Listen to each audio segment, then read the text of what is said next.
Candidato Iván Duque, ¿cómo es Colombia? ¿Cómo describe usted a Colombia? ¿Cómo define usted su país? Como un paraíso. Es un país que tiene una riqueza enorme, un país que tiene costas en dos océanos maravillosos, que tiene un ecosistema diverso, genial, que tiene microclimas, pero que tiene la mayor riqueza, que es la diversidad de su cultura y de su gente. Un país donde hay una herencia indígena enorme, una población afrodescendiente con unas ramificaciones culturales bellísimas, un país que tiene llanura, que tiene planicie, que tiene altiplanos. Es un país, para mí, que tiene una posición única en el mundo, y el reto que tenemos es volverla un país próspero, con equidad para todos, pero es un país que a mí me llena de orgullo. Cuando recorro Colombia, cuando veo a este país, me siento emocionado. Cuando lleva la nacionalidad colombiana, está fuera, tramita, digamos, su existencia en función de ser colombiano, cambia la percepción, digamos, de ser un simple ciudadano que tiene esa condición de colombiano a asumir un rol público y a pensarse, digamos, obviamente como un líder. Para mí es como pasar de soñar un país en el que uno está viviendo como ciudadano a empezar a articularlo, decir cómo quisiera liderar el país para que fuera un mejor lugar. Si nosotros vemos esa riqueza que tiene Colombia, natural, en su gente, en sus regiones, y empezamos a articular todo esto para que ese sea un país donde reduzcamos sosteniblemente la pobreza, yo creo que nosotros vamos a hacer de Colombia un país que va a ser cada vez más potencia, que va a ampliar su capacidad de ingreso y que va a entrar a jugar en el escenario mundial con mucho más protagonismo. Hoy, cuando usted está entrando a estas esferas de la política con una aspiración presidencial, uno, me imagino, que hace una reflexión de decir en qué mundo, digamos, de estas esferas de poder me voy a ubicar y voy a entrar. Ahí hay muchísimas aproximaciones, pero me gustaría conocer la suya. Yo nunca me he sentado a pensar tanto en cómo debe ser la distribución del poder. Yo lo que veo es que históricamente en Colombia el poder ha estado concentrado, el poder no ha llegado de manera efectiva a todos los lugares del país, y me refiero a la calidad de la democracia. No es lo mismo la calidad de la democracia en Bogotá que la calidad de la democracia en el Caquetá profundo o en el Chocó profundo. Para mí lo más importante es cómo generamos el empoderamiento de todo un país, cómo solidificamos nuestra democracia, cómo rompemos con esas estructuras clientelares, politiqueras, corruptas que se han apoderado del poder en muchos lugares del país, o que se han ido rotando entre sus amigos o sus familias el control de ciertos estamentos del Estado. Yo creo que esta es una oportunidad la que tenemos ahora, de que una nueva generación llegue y diga, bueno, vamos a hacer un proceso de pasar la página, y vamos a hacer este país más incluyente, más democrático, más participativo. Y obviamente eso implica tomar decisiones muy duras. Aquí hay que tomar unas posiciones drásticas frente a la corrupción. Que el que la haga la pague, que el corrupto esté hasta el último día en cárceles con barrotes, que no tenga reducción de penas, que no tenga beneficios. ¿Para qué? Para romper esas estructuras malignas de poder que han querido capturar las regiones y muchos estamentos del Estado. Si usted habla de que el que la hace la paga, lo que pasa en la Fiscalía, en los procesos contra corruptos, en los procesos contra políticos, en los procesos contra magistrados, lo que percibe la gente es que hay una posibilidad de ser más poderoso y tener más posibilidad de impunidad, distinto al del que se roba el caldo Maggi, que es el ejemplo clásico. Mi mensaje tiene que ser uno, María Alejandra. El consenso como país, cuando digo el que la hace la paga, es que el criminal le tema al Estado. Y no lo que está pasando ahora, que es que el Estado le teme al criminal o negocia con el criminal siempre sus condiciones. ¿Y eso es de ahora? Yo creo que eso fue un proceso de construcción cultural colectiva que erróneo. Hicimos, y que llegamos a un punto todos los días de decir, pero vamos hasta el fondo. Erróneo, y ese ha sido parte de mi discurso. Yo creo que la historia hasta ahora de Colombia, y por eso digo, pasemos la página de la impunidad, es que siempre hemos buscado una razón para perdonar al criminal o para atenuarle sus conductas. Y si usted me pregunta que si negociaría con las bandas criminales, no, claro que no. Las bandas criminales tienen la oportunidad de desmovilizarse voluntariamente, y si no, los vamos a perseguir, pero tienen que sentir el temor del Estado. Si el criminal no siente temor del Estado y que tiene un costo transgredir la ley, pues van a seguir siempre al ancho de la seda. Por eso el principio de legalidad, el que la hace la paga, es para que retomemos el principio de autoridad en el país. Muchas veces uno siente que hay una enorme distancia entre los líderes, entre la conversación política, entre el debate político y el ciudadano, la percepción de qué país vive y de cómo es su vida en el país que le tocó. A cada uno le tocó, al Chocó le tocó un país, a quien vive en Bogotá en determinadas condiciones le tocó también un país y tiene una lectura y no hay un sentido de nación, no hemos logrado tener un propósito común que uno pudiera en algún momento decir, eso es lo que termina empujando también a los países como a definir su norte. ¿Cuál es el reto? Que nos cohesionemos más como país. Hay un país que está excluido, hay un país que no tiene la posibilidad de integrarse fácilmente. Nosotros tenemos cerca de la mitad del territorio, el 50% de nuestro territorio, rodeado de selva tropical húmeda, con muchísima menor densidad poblacional, y hay que darle la mano a ese país.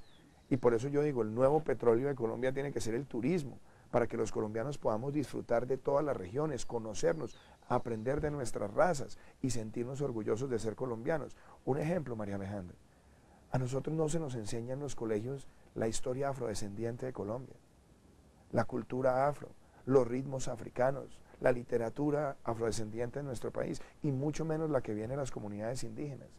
Yo creo que uno de los retos que tenemos hacia el futuro es hacer de la cultura el gran factor que integre a Colombia. Pero yo, contrario a lo que muchos piensan, que hay que mirar el vaso medio vacío, lo veo lleno, lo veo medio lleno, lo veo con enormes posibilidades gracias a esa diversidad cultural. Es que la cultura los cambios culturales o a través de la cultura se pueden lograr movimientos, si se quiere, o momentos sociales incluso más potentes que los momentos políticos. Pero pareciera que es muy difícil lograr que la política entienda eso. La cultura vista como una política necesaria, complementaria casi, pero nunca esencial para las transformaciones de las sociedades. Esa es mi obsesión, hacer de la cultura parte protagónica del proceso de desarrollo. En mi última etapa, antes de regresar a la política, yo fui gestor cultural, manejé el área cultural del Banco Interamericano de Desarrollo, hice proyectos en las regiones más difíciles de América Latina, y ahí una vez más pude corroborar que un país que le apuesta a la cultura es un país que se transforma para siempre. Si nosotros entendemos que haciendo de la cultura un vehículo de desarrollo, acercando la cultura a todos los niños, que no haya un solo niño que por cuestiones de ingreso esté marginado de conocer el cine, la música, el diseño, las artes, nosotros con eso lo que estamos generando un país totalmente distinto y con un gran antídoto frente a la violencia. Yo se lo resumo en una línea. Yo quiero ser el presidente que le dé a Colombia el protagonismo a la cultura que se merece para un país con esta riqueza y sobre todo para su futuro. ¿Qué características tiene que tener un líder para un país como Colombia? Yo diría... ¿Usted se siente líder? ¿Usted se levanta por la mañana y dice, yo tengo toda esta fortaleza para ser un líder de un país tan complejo como este? Yo me siento con una gran capacidad de liderazgo para trabajar por mi país, pero lo digo con humildad. Y todos los días trato de ser mejor persona para entender un país tan complejo, con tantas diferencias, pero ser capaz de unir a Colombia en un proceso común de futuro. Pensar en América Latina muchas veces es más ligado a la izquierda o más ligado a otro tipo, digamos, de corrientes intelectuales, si se quiere, que pensar en América Latina como una fuerza de potencia cultural, volviendo al tema, como los latinos en el mundo. Yo siento que hay como que Colombia no necesariamente está conectada con eso, está conectada más con otro tipo de modelos culturales más pegados quizá a los Estados Unidos, a lo europeo, ¿no? Yo creo que el proceso más interesante que ha tenido también los Estados Unidos es que, inclusive sin proponérselo, terminó llegando la biculturalidad. Cualquier línea telefónica para cualquier servicio para español marque 2. Claro. Eso no pasa con ningún otro idioma en ese país. Que haya procesos democráticos a mí me parece bien, pero lo que no puede seguir ocurriendo es que se estén dando dictaduras que atropellan, que persiguen un pueblo, que arruinan un pueblo y nosotros seguimos en la tranquilidad de los salones multilaterales. Hay que actuar como región. ¿Para qué? Para que nos pongamos la meta de por lo menos en esta década acabar con la dictadura en América Latina. Muy bien. Donald Trump, Estados Unidos y la política antidrogas. Colombia no sale de esa espiral, es un círculo que se repite, que vuelve a ponerse en primer lugar de las preocupaciones.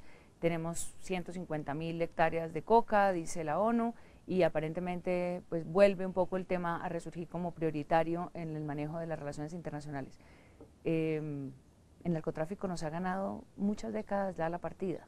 La política de drogas de Colombia no puede depender de los Estados Unidos, tiene que ser una decisión nuestra, clara, ¿Y eso objetiva, es decidida. posible? Yo creo que sí, porque nosotros lo que deberíamos proponernos como sociedad, número uno, es que el área sembrada tenemos que reducirla y tiene que ser obligatoria, pero tiene que ir acompañada también de la sustitución, del desarrollo alternativo o del pago por servicios ambientales. Segundo, nosotros debemos tener una gran capacidad de extinción de dominio de los bienes del narcotráfico.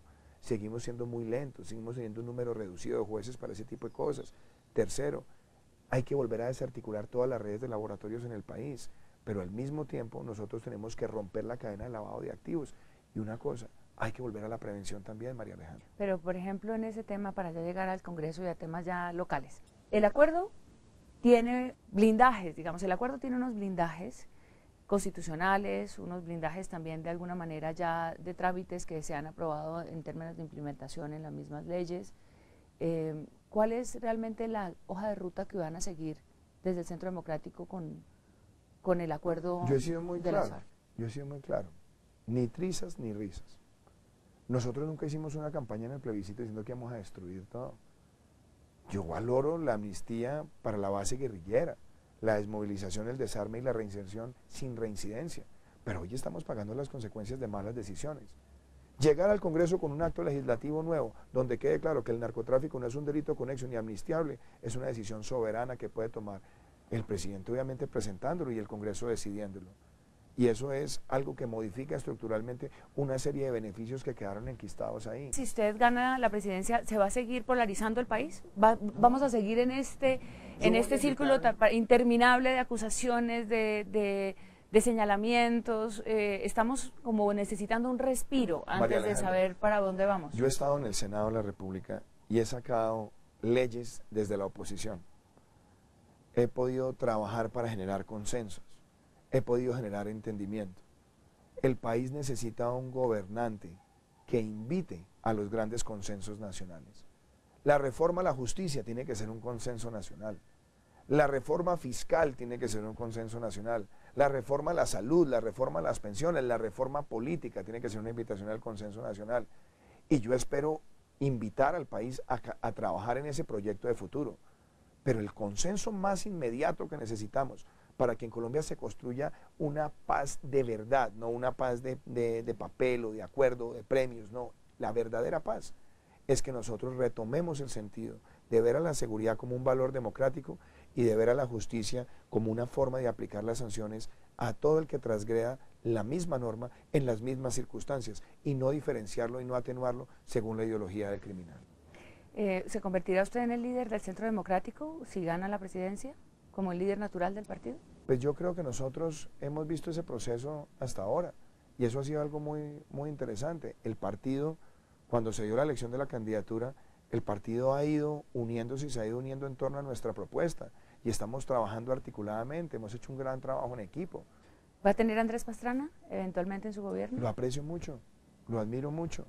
Creo que es una persona que también le ha contribuido mucho al país y me parece importante contar con el buen consejo de él. La democracia es un concepto tan amplio que aguanta todo, pero hay personas que creen que demasiada democracia, demasiada participación, o que quizá hay unas personas que no deben estar en el juego democrático. ¿Usted cree que estas elecciones tan polarizadas, tan tensas, tan de alguna manera tan interesantes también, nos van a llevar a un mejor estado de la democracia? ¿Usted cree que hay personas que no deberían estar en la contienda electoral? No, yo creo que, a ver, siempre he dicho una cosa, la contienda electoral tiene que ser un mecanismo para que el país se exprese. Y en la contienda electoral hay discusiones de ideas y de posturas. Yo lo viví, por ejemplo, en el plebiscito. ¿Cuál fue mi disciplina en el plebiscito? Recorrer el país, ir a todos los debates. Pero nunca miré como mi contendor, como mi enemigo, como mi adversario a quien defendiera el sí. Yo exponía mis argumentos, ellos exponían los suyos y yo entendía que la expresión del ciudadano en las urnas era la que abría los caminos de los acuerdos. ¿Pero usted estaría listo para estar en la oposición en un eventual gobierno de izquierda? Yo siempre he dicho una cosa, la política tiene que ser de congruencia y de consistencia, María Alejandra.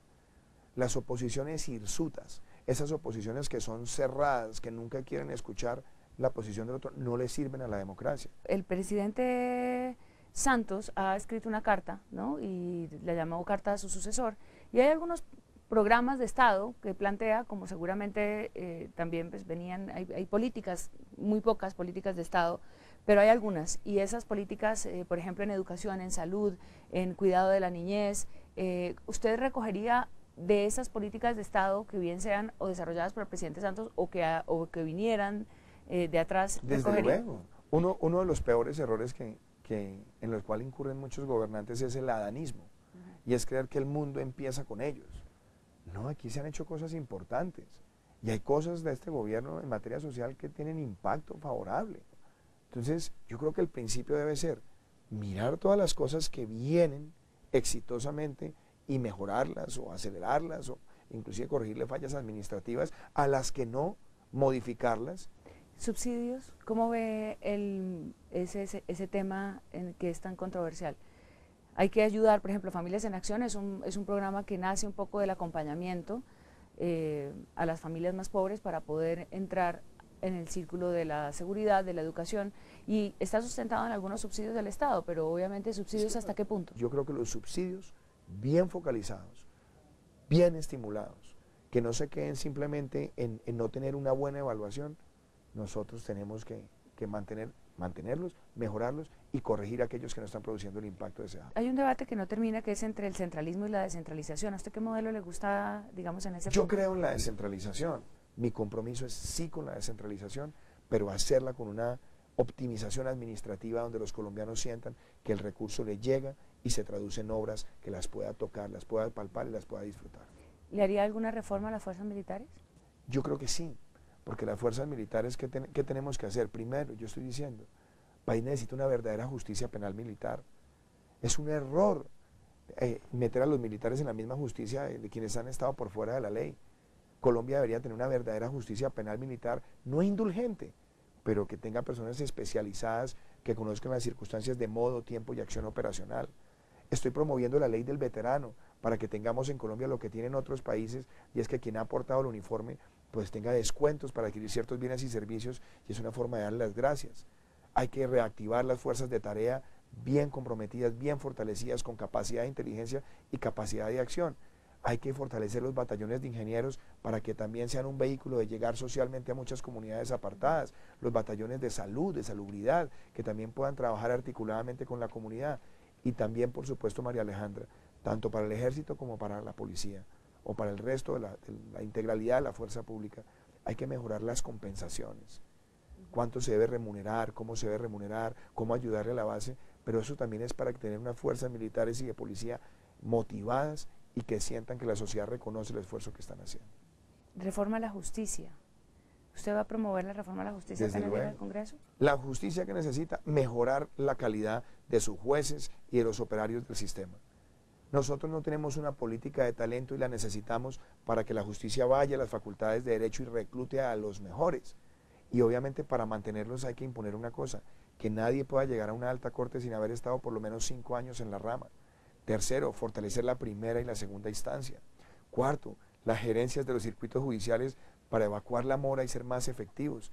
Quinto, racionalizar la acción de tutela, que es muy importante, pero tampoco se puede llevar a masificar para cualquier cosa, porque termina generando un impacto negativo a todo el sistema judicial. Y algo muy importante, los precedentes judiciales, para que el juez tenga herramientas y lecturas que vengan orientadas de cómo aplicar las normas. Y voy a decir una cosa polémica. De pronto nosotros debemos replantearnos si vale la pena tener tantas altas cortes, y más bien de pronto pensar en una corte única, con un número más reducido de magistrados, por salas, que sean personas que estén al final de su carrera, que tengan una gran probidad ética y una gran solvencia técnica y de conocimiento académico y de conocimiento práctico. Y decir una cosa también, María Alejandra, con 0 facultades electorales, que es lo que ha permitido que la política permee a las cortes. Pasemos a hablar un poco de la consulta ya en pocos días, quedan casi que horas para la consulta. El Centro Democrático ha tenido un proceso muy interesante, es un partido sólido, es un partido disciplinado y ha hecho un proceso de selección de candidato con unas encuestas, con un proceso, digamos, de recorrer el país, de debate. Hoy su candidatura, ¿de qué depende? Mi candidatura, ganar? ¿De qué depende ganar? Mi candidatura es la candidatura primero, de un país, de un sector de opinión, de una generación de colombianos, de personas que nos identificamos con valores y con principios. Esta ha sido una campaña alegre, de propuestas, donde le hemos hablado al país de legalidad, de emprendimiento y de equidad. ¿De qué depende nuestro éxito? De lo que hemos ido haciendo hasta ahora. Una campaña donde estamos hablando de propuestas. Cuando hay ataques, más propuestas. Cuando ha habido ataques con bajezas, siempre con altura. Porque los colombianos merecemos un debate electoral donde nos inviten a pensar en el futuro. No quedarnos atrapados en ese debate anacrónico de izquierda y derecha, sino pensar hacia el futuro del país con los principios que nos unen. Y voy a decir una cosa, nosotros tenemos que llegar a un entendimiento con el país donde sea soluciones y no agresiones. ¿Queda usted tranquilo si gana la consulta el 11 de marzo con la vicepresidencia de cualquiera de los dos candidatos que está con usted en la consulta? María Alejandra, estamos en un proceso donde estamos acudiendo a la democracia para que la democracia nos diga cuál es el camino. Yo me siento motivado para ganar esta consulta. Hemos hecho una campaña alegre, de principios, motivando a la ciudadanía. Tengo mucho respeto por la doctora Marta Lucía y por el doctor Alejandro Ordóñez. Y yo de alguna manera tengo una situación ahí complicada porque es que yo llevo diciendo hace mucho tiempo que me sueño como vicepresidenta una mujer. Entonces, usted ya entenderá la complejidad de decir eso, admirando a las dos personas que están ahí. ¿Y está listo para perder también y ser vicepresidente, por ejemplo, de Marta Lucía Ramírez? Uno siempre tiene que abordar estos procesos con mucha humildad, con mucha tranquilidad. Yo me he mentalizado y he trabajado para ganar y estamos todos los días con la energía de ganar. Ese en este momento es mi prioridad, pero estoy siempre dispuesto a contribuir a lo que más le sirva a nuestro país.